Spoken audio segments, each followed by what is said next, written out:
gonna get in the money. Don't worry. Like money. We could probably do a full hour podcast just on the finances of this. Yeah. But I'm not a financial expert, and this isn't a finance podcast. Before I get there, with like electricity, right? Like how do you charge your phones? How is like you have to obviously the sunroof up there, the sunlight.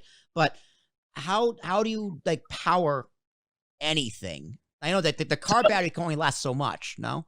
Oh yeah, so we actually don't use our car battery to power anything except for when we're driving. We have what you call a DC to the DC charger, and that charges your house batteries, your back battery bank. We have 3 lithium-ion 100 amp hour batteries, which is 300 total amp hours, and we could drain it pretty much all the way to the core of it because they have a BMS system in it that keeps it from having any damage.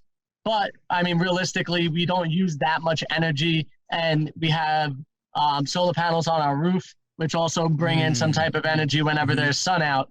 So between those 2 sources and how much we drive, we always are pretty much full on power, sitting around 13 volts, 13.3 volts. I know this is all crazy lingo to you, but we then have a inverter charger that creates 120 like household like plug-in power for us. Yep. And we can plug in our laptops, our phones. We also have 12-volt USB ports that we can plug in phones to and other equipment. So we have unlimited ways to charge. And actually, sometimes when we're on the road and I wind up helping somebody out on the road, they need batteries charged, and we could easily charge them. Meanwhile, they would have to go all the way back to their home just to charge a drill. But we have everything right here ready to go. Yeah, you guys must live off free internet, free Wi-Fi everywhere you go. Well, we actually have a Wi-Fi maker strapped to the roof of the van. Whoa, pause. That's a real thing? Yeah. How does that, you make your own Wi-Fi? How?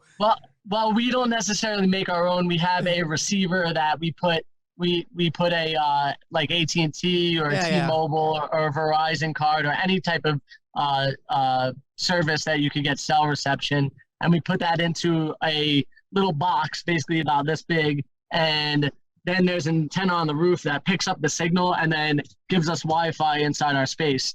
So between Verizon and AT&T, we pretty much have service everywhere, and we could work while we're on the road. God, that is so cool. That is so cool. All right, now we can talk about money. So before you started, did you save up